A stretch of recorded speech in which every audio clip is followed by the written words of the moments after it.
everything I do, whether it's the book, the speaking, the podcast, the conferences, even the consultancy, is how do I help other people like me who are trying to figure this stuff out and help them go on their own journey. I'm Amy Jo Martin. Welcome to the Why Not Now show.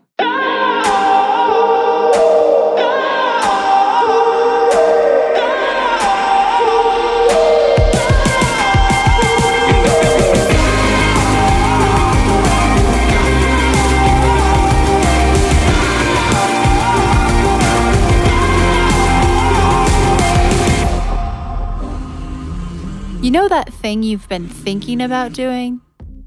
Yeah, that one. Why not now?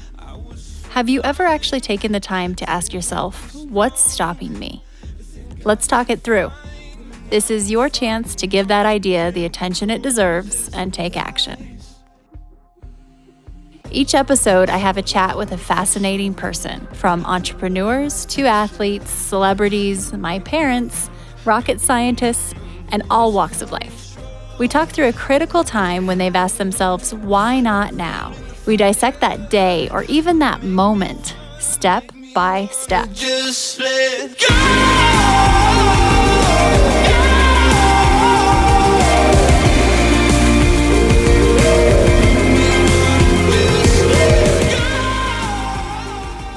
Afdhel Aziz is on the show today. And I just smile when I say his name because he's such a sweet, cool, awesome human. I met him at an event. We were both giving keynote speeches, and I had spotted him because he had this really cool hat on. And I thought, that guy's really cool. I want to just get to know him. And sure enough, I come to learn that he's written a book called Good is the New Cool. Not surprisingly. So Afdhel's history and just kind of resume is pretty stacked. He's worked for some really big brands, and his job used to be to do really cool things. And cool meaning from the outside. We think they're cool. And they are, and they were. And he said he got to a point, I think he was at Coachella for how many times in a row, and he just had this moment where it was like, I'm just not doing this anymore. It was windy and there was a lot of dust and dirt flying around.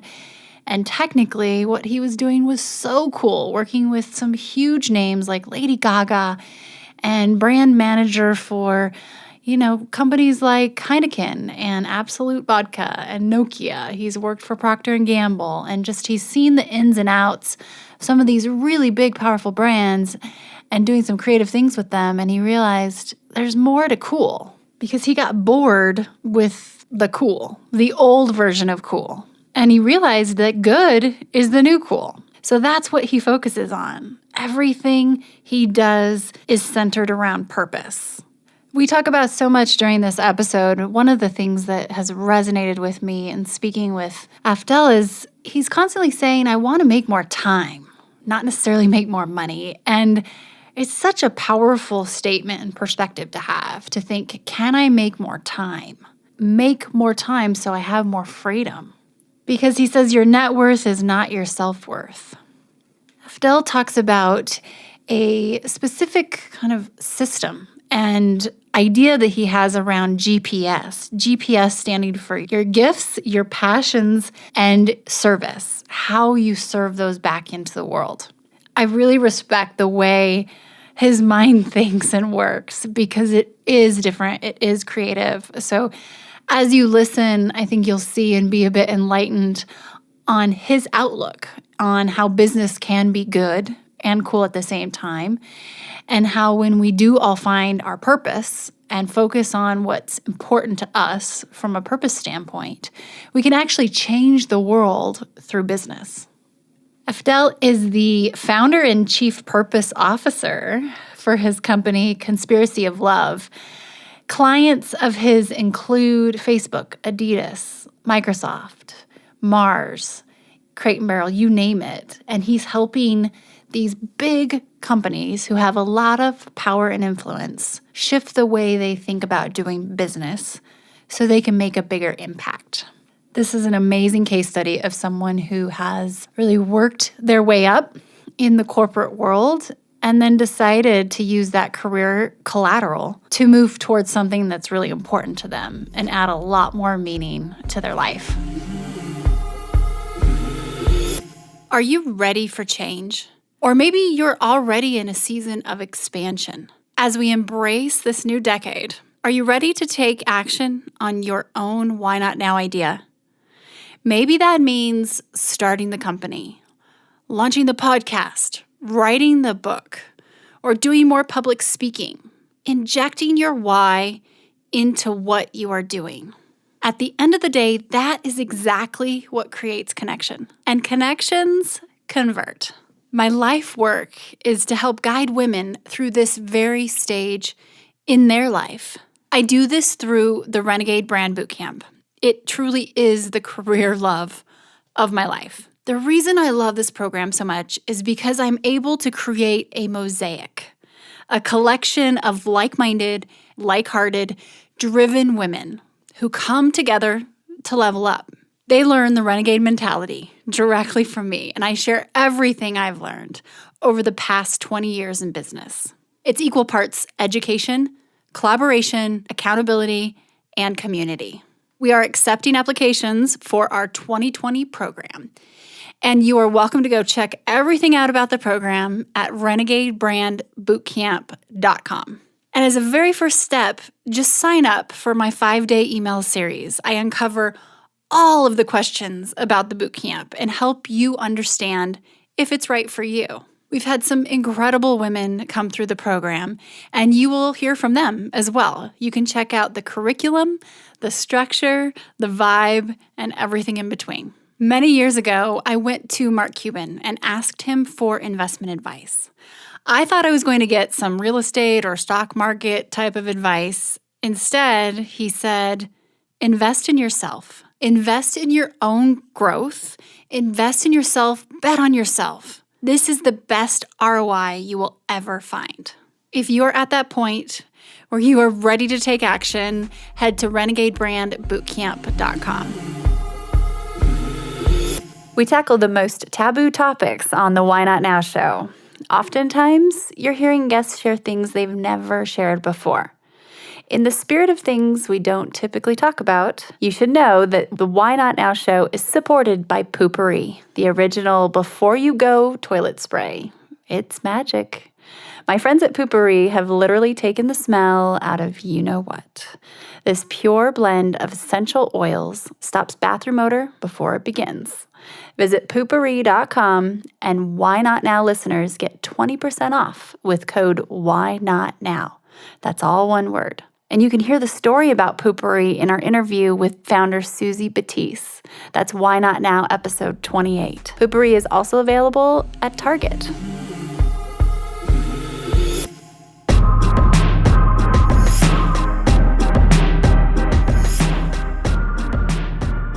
Afdhel, welcome to the show. How are you doing today? Hi, Amy Jo. Thanks for having me. It's nice to connect with you again. Likewise. Let's hop right in where we typically do.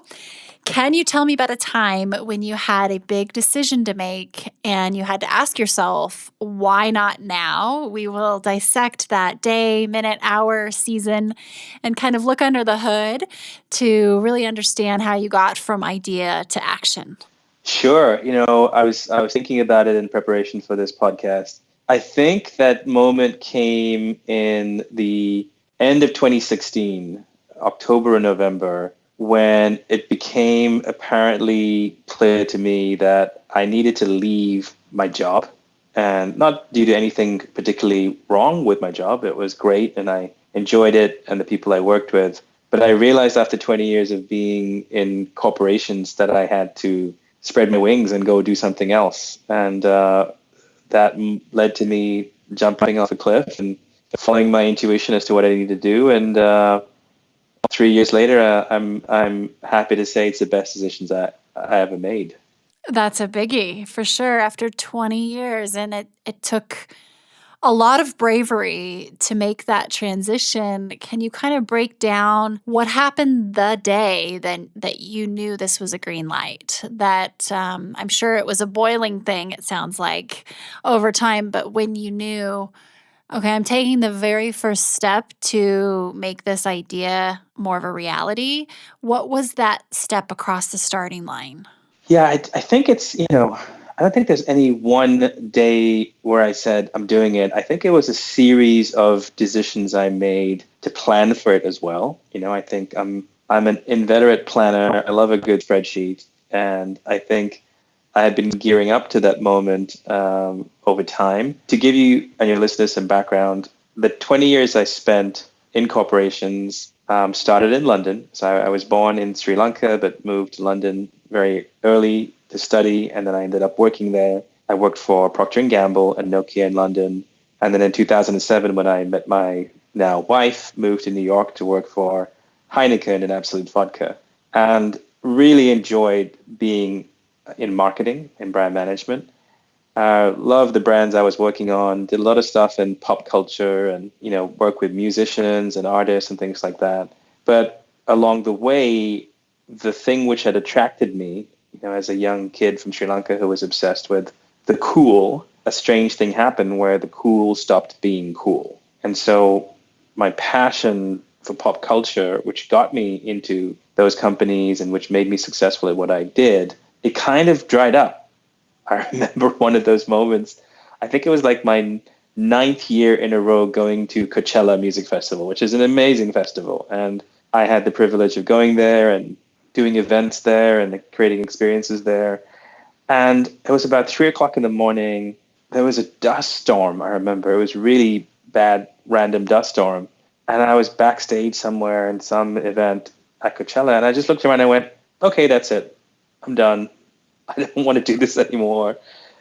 And so that kind of left me. I always refer to it as like, in the Roadrunner movies when Wile E. Coyote is like running off a cliff and there's nothing beneath him for a second. And suddenly he realizes there's nothing beneath him. It kind of just led me to realizing that I needed to find something that fueled me the way that passion for music and pop culture did. And that led to me spending 4.5 years writing a book with my good friend and co-author, Bobby Jones, which was called Good is the New Cool, which was really then the start of me exploring what I was meant to do next, if you will. Amazing. And I mean, I can imagine the lifestyle working for the brands that you worked for. I mean, these are huge logos, classic. I mean, you're a brilliant marketer and creative.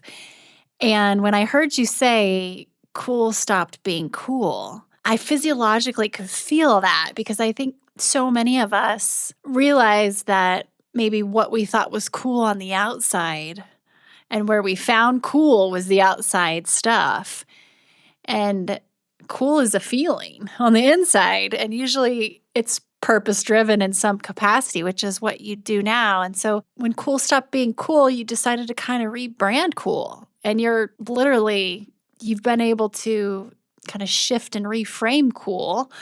How did you go about this? I mean, as a person that was in corporate world and 20 years of that environment, was the entrepreneurial world, did it feel foreign to you and scary, or is it kind of like you're putting on an old hat that you didn't know you had? Yeah, it was terrifying. I had gotten used to the stability of having a steady paycheck, of having health insurance. By that point, I was married and had a son, and so a lot of those things, I think, keep us from wanting to spread our wings because you don't know the alternative. I think that I was lucky in that I was able to have a very supportive, boss and company who knew I was writing a book, were very supportive of that. I think what happened was I gradually started to realize two things. One was that I had stretched my wings as much as I could within a corporate environment. I had done really creative things. I had done actually really purposeful things, but it wasn't enough. And there was something bigger out there that was calling my name. And so there was one which was about, one feeling about being kind of restricted, if you will. And then the other thing was this conviction that came about because also you have to know the timing of how all this stuff happened. The book Good is the New Cool came out in October of 2016. And then 3 weeks later, Donald Trump is elected. And everything turns upside down, in my life. I kind of start to realize that all these things which I held precious were at, in danger of being threatened. And so I know now, looking back, that that was a moment where I also realized that there was the energy of that moment that led me to jumping and saying, okay, I have to get involved. I have to do something. So in addition to the entrepreneurial urge, there's also the activist urge. What I do now in my work is a form of activism. It may not seem like that compared to marching on the streets or protesting, but it is. And so I'd say there was a push and a pull, I think, that led to me making that jump. And so I left corporate life on January 1st, 2017, and I have not looked back since. It's interesting to kind of think of that, how you've baked activism in almost like a Trojan horse, right? Or a disguised way of building that into what you do, into your model. And I have to touch back real quick on something you mentioned. So you were writing the book, obviously, when you were still working for Absolute, and you said they were behind you. And can you tell us a little bit about that conversation and how that support came to be? Was it difficult? How did you start the conversation? Because I think that's really cool, by the way, that you had that support. And most people would probably assume that wouldn't be the case, just from a time and energy standpoint. But how did that go about?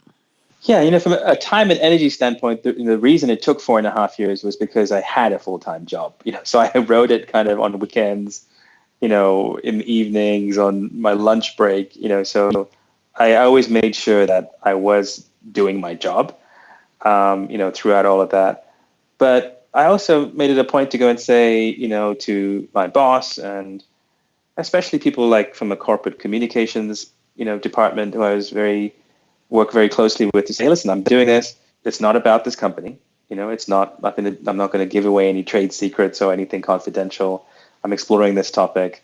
By all means, read it if you'd like before it goes out, so you feel comfortable with it. And in fact, I went on to thank them in the book, in the back of the book, to say thank you very much. So I think I was able to navigate that in a way that, reassured them that I wasn't out to do anything nefarious, but also elegantly allowed me to kind of pivot from that moment onwards. And again, I didn't know the book was going to lead me to leaving the company. At that point when I was writing, I still thought, even if I leave Absolute, I'll go get a job somewhere else.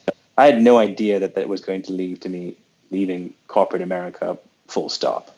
Thank you for sharing. I've heard another example of this recently, where someone has a really big brand they're working for, and they wrote a book, and they also got support from the large entity, which I think things are hopefully changing, and that's a great sign.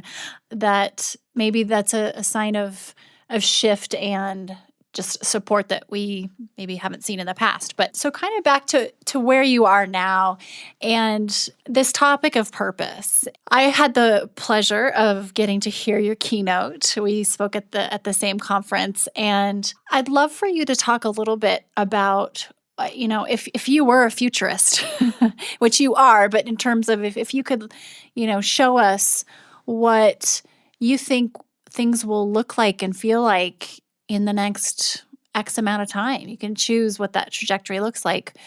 What do you see on the roadmap for purpose and how it's baked into our lives? And what are some of the trends and things that you see? And I have quite a few follow-up questions to this, but I'd also like to know, what do you think is the antithesis? Like, where's the resistance lie? The good old resistance. Sure. Well, first, let me unpack the title of the book, Good is a New Cool, because there's some clues in there, right? So if you think about myself as somebody who is a practitioner of the cool, but who got bored with it, finding this whole area of good in and of itself was thrilling. So hence, to me, good is the new cool. But when I pull back from my own perspective, I realized that from a brand perspective, brands have to spend an equal amount of time figuring out how to be good as they used to spend being cool. Cool isn't enough anymore. And Amy, you know this. You were at the forefront of advising so many brands and celebrities on using the power of cool. People can see right through it. They kind of know when something is airbrushed and photoshopped and, somebody's been celeb wrangled. And these kids growing up today, they know how to do it better than the brands can, So Cool worked for a long time, and cool is still useful, don't get me wrong. But there's a new value equation that's happening now when people look at brands, and cool is no longer enough. If you can be good and cool, like that is a much more aspirational place for brands and business to be. And that's what we're witnessing right now. We're seeing all of these major companies start to understand that they need to cater to a new generation of consumers, which is probably the first trend I talk about, who now have new expectations of brands. And they're saying it's no longer enough for you to, spout platitudes and talk the talk. You have to walk the walk. You have to show me how, if I buy you, you're standing up for my values. If I buy you, you're standing up for doing something good in the world. You're not harming the world. You're actually helping to heal it. So that's trend number one. Trend number two is then employees inside these companies saying, I don't want to come to work and just, help you hit a quarterly profit goal. I want to know that my life has meaning and that the legacy I leave behind is that I help make the world better in some way, ideally by solving a social or environmental problem. And then trend number three is CEOs dealing with investors increasingly on Wall Street saying, we want to invest in line with our ethics. We want to invest in a way that creates positive impact. This is not just niche anymore. This is BlackRock. This is Goldman Sachs. This is the Business Roundtable. This is no longer a kind of a very kind of left field idea. And so you put those three things together: consumers, employees, and investors. And it is abundantly clear that this macro trend called purpose, which kind of covers all three of those, is going to disrupt business in the same way that the arrival of digital disrupted business. It is a seismic tectonic shift that is happening right now. Everything I'm seeing, it's not going away because it's built on the backs of the next two generations of consumers, millennials, Gen Z, the data coming in on Gen Alpha, which is the youngest cohort. I have a 5.5-year-old son. He's a Gen Alpha kid. All of these cohorts are saying capitalism has failed us. There's more inequality than ever. Climate change is destroying our planet. Something has to give. And one of those places where it's happening is in business. And so there's a new definition happening. I think you can either be on the right side of history and the right side of seeing where this is going, or risk being on the wrong side of it as well. Oh, it's music to my ears. I mean, it truly warms my soul to hear you say purpose will be as big of a disruptor, if not bigger, than digital. And that's good. That's a positive, amazing thing. And with any innovation comes adversity. So what is the antithesis of purpose? Okay, good question. So here's what's happening right now. From a kind of practical issue, when you look at companies, there's two big problems. So if you're a public company, you have to hit certain goals. And so you will start sacrificing long-term ethical behavior in favor of short-term, frequently unethical behavior just to hit a number to meet the needs of Wall Street. The companies that are really succeeding are the ones who can take a 5, 10, 50, even 100-year view of this and say, we are going to build an enduring company that's going to give our shareholders returns for a long time, not just a short-term hit. The second problem from a marketing lens is the speed of communication. And you know this, Amy Jo, you're an expert in this, has cycled up to the point where it is insane to try and deal with the cycles of attention. I remember the days where you could get a TV ad and buy 1,800 GRPs and be sure that 2/3 of the country had seen it. Those days are gone forever. So if you're a modern day CMO, I always, the analogy I always make, it's like the dog in the movie Up, where it's like every 5 seconds he's like, squirrel, squirrel, that's a squirrel. That's a marketer. They're like, Snapchat, virtual reality, something else. It's TikTok, just you're trying to just stay abreast of all of this. TikTok, exactly. There you go. And so you're just like constantly distracted. By the way, average tenure of a chief marketing officer is 19 months. So you don't have that much time when you get your feet at the desk. And so when you're like, purpose, something that's timeless, like I don't have time for that. I don't know how to wrap my head around it. And so I classify that as kind of short termism, whether it's in the shareholder realm or in the kind of attention ADD realm. The bigger problem is cynicism. This is where there's a constant battle. The state of the world today would make anybody feel pessimistic, right? You just look at Twitter and you just, after 3 seconds, you're like, oh my God, the world is a mess. Everybody hates each other. And so that cynicism leads to apathy. It leads to just a lack of agency. People feel like they can't make a dent in the problem. It leads to cancel culture, where people just cancel out somebody trying to do something good if they fall short. All of that is a huge problem. Now, I'm not conflating that with skepticism.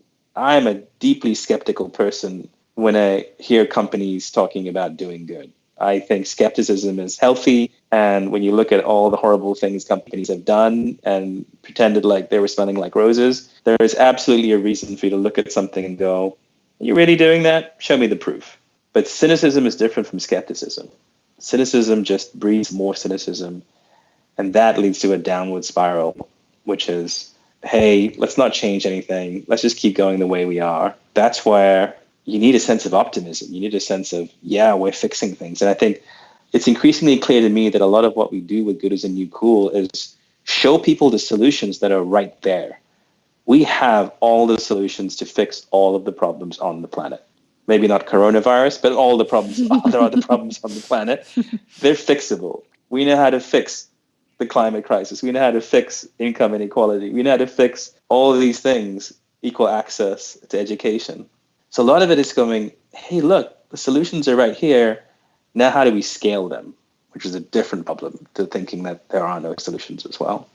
It's helpful to break it down like that and just to kind of think about the momentum behind this and the long game, like you mentioned earlier. One of the things that I learned from you recently, by the way, is this concept, and this might be digging back just into your, I don't know, you're a wizard at storytelling and just being able to kind of paint a picture. You talked about this arc of the hurt, the heart, the help, which kind of reminds me of the hero's journey. What would you say your hurt, heart, help is? I realize now that, first of all of us are broken in some way. I don't think there's any amongst us who have lived a perfectly pristine life. There has always been some darkness, some trauma, some cracks in the universe that happen. It's actually one of the subjects I'm studying for my next book, which is really about how, people find purpose. There's always kind of 3 moments that people go through, which I'll talk about for a second. One is a moment of trauma where something breaks the universe. It could be you having a near-death experience, somebody close to you dying, bankruptcy, becoming homeless, like something major that happens. The people who manage to recover from that, and it takes a certain amount of resiliency and luck to recover from that, the people who then commit themselves to service to others, that is an incredible way to get out of that moment of trauma. And then that leads to the next moment, which I call a moment of clarity, which is this sense of, I can't keep doing this thing anymore that I've been doing all my life, but I don't know what to do next. Me in Coachella in year 9 at 3 a.m. in the morning, that was my moment of clarity. I cannot keep doing this anymore. Then this is a really fun bit. When you put yourself out of your comfort zone and you go and go on that journey, is when you get to the third moment, which is a moment of obligation, which is, oh, this is what I'm supposed to be doing. And I look back on my life and I see that same pattern in mine. I've interviewed maybe 25 people who found purpose, and this pattern keeps coming back again and again and again. My moment of trauma that I look back on my life was being in Sri Lanka in 2004 during the Asian tsunami that hit the country. I was safe, I was unharmed, but it completely rocked my world. And I was diagnosed with a particular form of PTSD, which was called survivor guilt. Why did I survive when 30,000 other people that day didn't? And it really kind of rocked me off my very comfortable life as a marketing person in London at that time, and it started to make me think about what else there was. My moment of clarity was that moment where I was just like, I can't do this anymore. This isn't me. And the journey I went on was writing the book for 4.5 years. And that led to my moment of obligation, which was, oh, the thing that inspires me as much as music used to inspire me was this idea of business as a force for good. That's what led to me saying, okay, let me go commit the next half of my life exploring this topic and being of service to other people like me who are going on that same journey themselves. That's the sum total of it. Everything I do, whether it's the book, the speaking, the podcast, the conferences, even the consultancy, is how do I help other people like me who are trying to figure this stuff out and help them go on their own journey. I can't tell you how gratifying and fulfilling it is to wake up in the morning and be able to do this kind of work. We're going to take a quick break and we'll be right back. Hi, everyone. If you are digging this podcast, please do us a favor and subscribe, rate, and review on iTunes. It just takes a moment and it means a ton to us. Also, after recording more than 100 episodes, I've created a bit of a cheat sheet on the top 5 things I've learned from renegades and how they get from idea to action, from dreaming to doing. I will email you the downloadable PDF when you subscribe to my newsletter. Just head to amyjomartin.com and click on Connect with Me.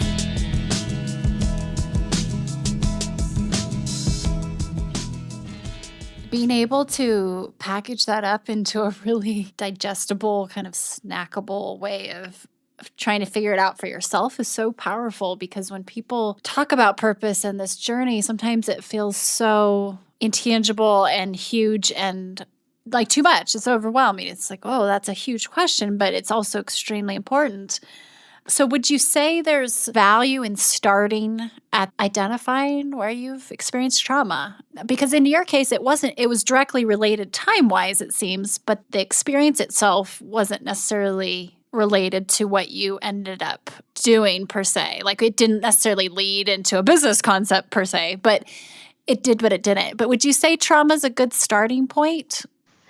Well, I'd like everybody to avoid trauma. Right. But I mean, in terms of identifying. I'm trying to see if what I'm trying to experiment is whether inspiration can take the place of trauma. Like if I can help people skip over stage 1 and go straight to like moment of clarity, that would be best, I think, for everyone. So just to point out to your listeners, I'm not advocating that you wade into trauma. No. if you don't need to. Good point. Thank you for clarifying. I think it's more about just identifying a pattern. I think a much more helpful framework which I can share with you which is actually the framework that I'm exploring in this next book, which is called GPS to Purpose. Mm-hmm. Is the book I'm writing with a wonderful man called True Pettigrew, who is my purpose coach and the one who helped me get clarity on what I was doing. Using this methodology might be more helpful because it is honestly the model that I've found to be the simplest and most powerful as a way of triangulating what your purpose is. And the GPS is a metaphor as well as an acronym. When you're lost, what do you do? If you're in your car or on the street, what do you turn on? You turn on a GPS, right? A GPS helps you navigate where you're supposed to be. In a similar way, when you're lost and you don't have purpose, your GPS is a triangulation between 3 things. The G stands for what are your gifts? What are the things you're just naturally good at? The P stands for what are your passions? What are you passionate about? Not necessarily as a kind of, hobbies or, things like that, but issues, causes, just problems in the world that get you. We ask, what gets you mad? What breaks your heart? And then the S is crucial. The S stands for service. How can you be of service to other people, not yourself? And so if you can find that triangulation, what are your gifts? How can you use those gifts against your passions in a way that is of service to other people? That is the framework that I found time and time again work. And if I apply it to my own story, I realized that I had a gift of storytelling. I had applied that gift in service of brands, right? I helped brands tell stories. But what I realized was that when I applied that gift to a different passion, which was this newly awakened passion around business as a force for good, and then I put that in service of people who were like me, people who had their own doubts and misgivings about their work and whether it had any meaning, something powerful happened. That's when the book connected in a way that previous creative projects didn't connect, or previous creative things I didn't connect. And that's when I found my purpose, which I will articulate as being to help others, to help inspire people and organizations to find their own purpose. I know it's slightly circular, like how can my purpose be about helping other people find purpose? All I know is when I wrote that down, I went, oh, that's it. That's what I'm supposed to be doing. That was my moment of obligation. And that's what I get to do. That's my job now. Incredible. It's like a purpose identifier. I love the GPS concept of being able to bring that full circle, and the service aspect is key, right? It's not about you, it's about what you're offering, and that feeds the whole Oh, paradigm yeah. shift of purpose. Otherwise, it doesn't really exist.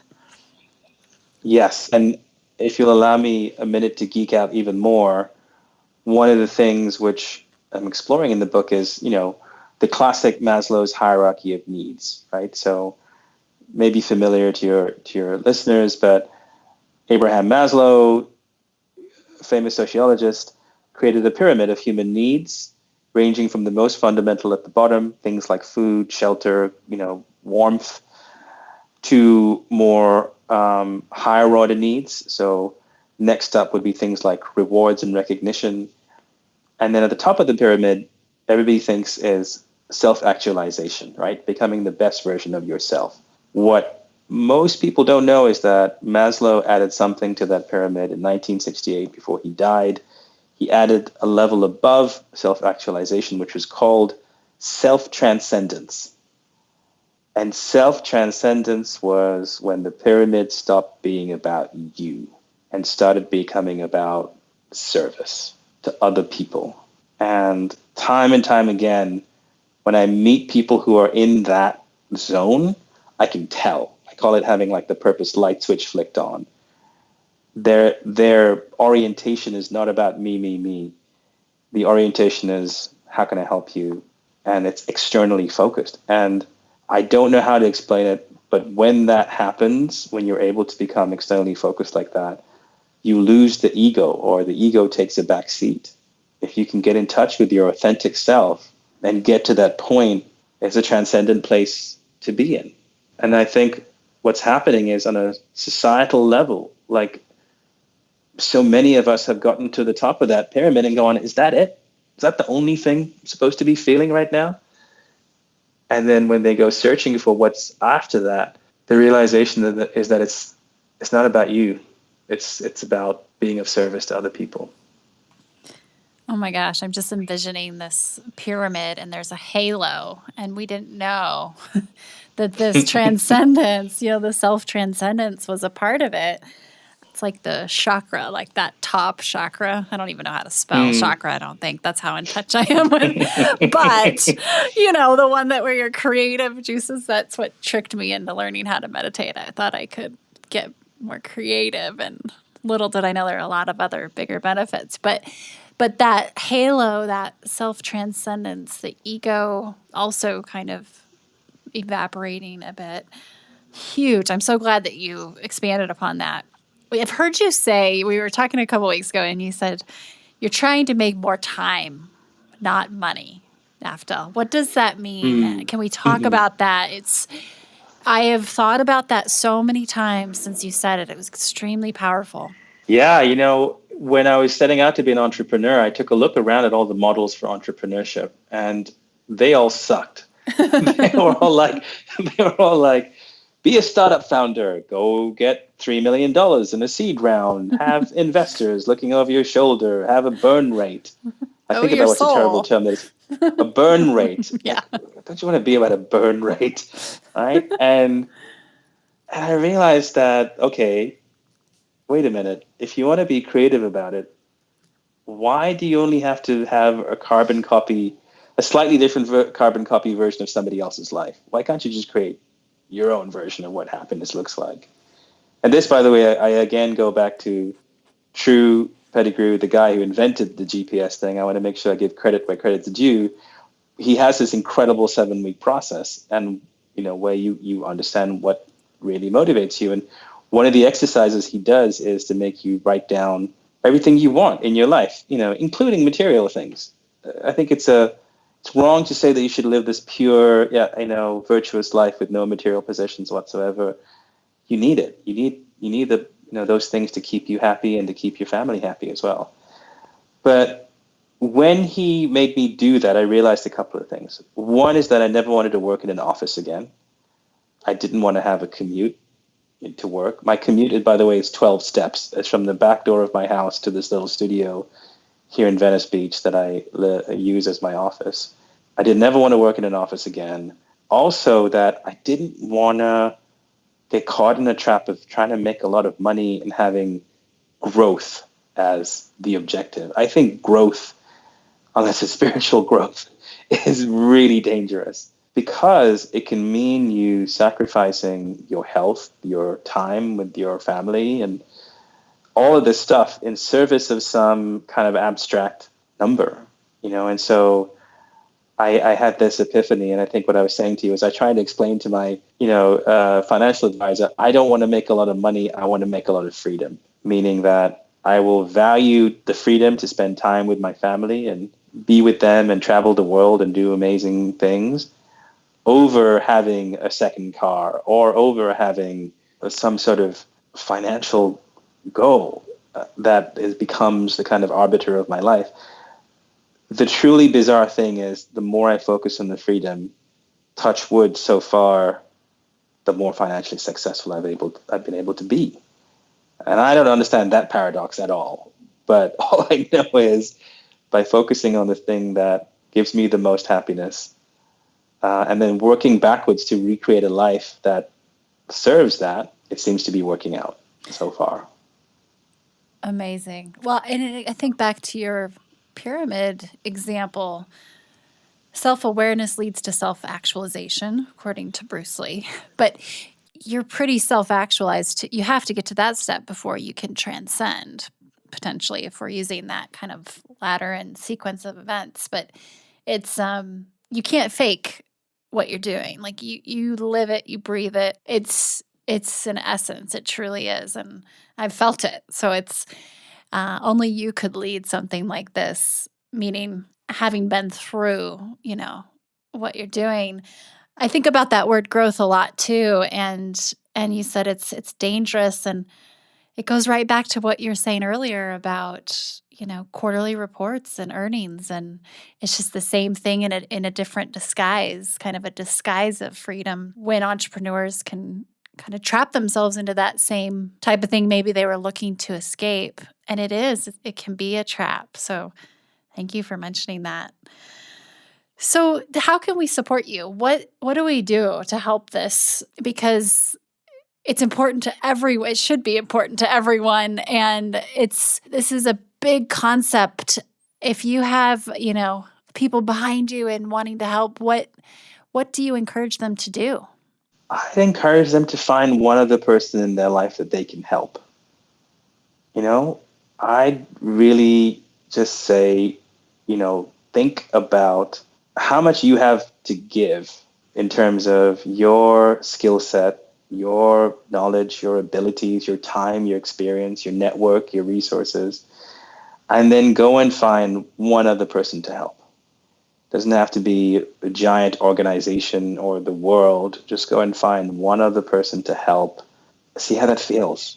That is in alignment with my purpose, right? Which is to help inspire other people find their own purpose. So if there's one message I can give to your listeners is go find somebody else to help and, see how you can make a difference in their lives, because it doesn't take a lot to help somebody, and the wonderfully paradoxical thing is the most joy you will ever get will come out of helping somebody else. The paradox is it feels so good, it feels selfish sometimes. The act of being selfless is bizarrely also one of the best feelings you'll get. I remember speaking to somebody who's got their purpose light switch flicked on, and who's a surfer, and I said, "Isn't it better than surfing the best wave you've ever surfed?" And he said, "Yes, that's what people don't understand. That act of service is good in and of itself." So that's all I'd ask. See if you can help one other person and see where that takes you. Oh, I love that. And it's, at the very least, it's a serotonin hit, right? I mean, it's like selfless selfishness. Yeah. Amazing. And the term purpose lights, I'm totally going to think about that the next time I spot someone with their purpose lights turned on. So I have this random weird deck of cards that my mentor, I call her my friend and mentor, Susie I like Batiste that. sent me, because she's a friend, but I don't know, we get really hung up on that word mentor sometimes. And they're called Vulnerability is Sexy. So you pull these cards, and they're supposed to just be, some fun cards you can play with friends or whatever. I just pulled one for you. And I have one silly one and then one that's a little more deep. Go for it. Would you rather go to a cocktail party in pajamas or a neon green formal attire? Describe your outfit of choice. Well, I spent on the pajamas front. One of the great joys of my life is that I spend 90% of my time in sweatpants. Very elegantly tailored sweatpants, but sweatpants nonetheless. So I kind of already am living in pajamas. So I think I would go with that one, because I'm kind of already living that reality. Right on. There you go. You probably did the green formal attire at some point anyway, back in the old school cool. Yeah. And okay, and then this is just coming from me, but I'm curious to know, what's something you find yourself learning over and over, a lesson that keeps coming back to you? Oh, kindness. Kindness is the lesson, that keeps coming over and over. And it's funny, I actually did another interview this morning, and they said, what advice would you give your 20-year-old self? And I said, I would tell my 20-year-old self, stop trying to be the most intelligent person in the room and try and impress everybody with your intelligence, and try being the kindest person in the room. And I think that is a lesson that I see the value of again and again and again. I think that's one of the many reasons I married my wife. She's one of the kindest people I know. And I think that, when I talk to my son and I say, listen, all that I ever want you to be is I actually have to give President Obama credit for this quote. It said, all you have to be is be kind and be useful. That's it. That's pretty much the only advice that you ever need in the world. And so kindness is the lesson. That's so good. I guarantee I will be implementing that kind of rule of thumb with my son. You don't have to be the smartest, but try to be the kindest. Yeah, stop trying to be the smartest. That's great advice I could have used at that age too. Thank you so much. And you have practiced a great deal of kindness during this interview. For those of you listening, we've had a bit of a lag because I'm in a snowstorm right now. And so at the front end, I know there was a delay, but I appreciate you sticking with me and overcoming that hurdle. I think it's better now. And I thank you for doing the important work you're doing. It's transforming things. And I think you're just inspiration for us all to realize what's possible and just to think a different way. It's okay to reinvent how you want to do something. It doesn't have to be that model. So thank you so much for sharing your time and wisdom.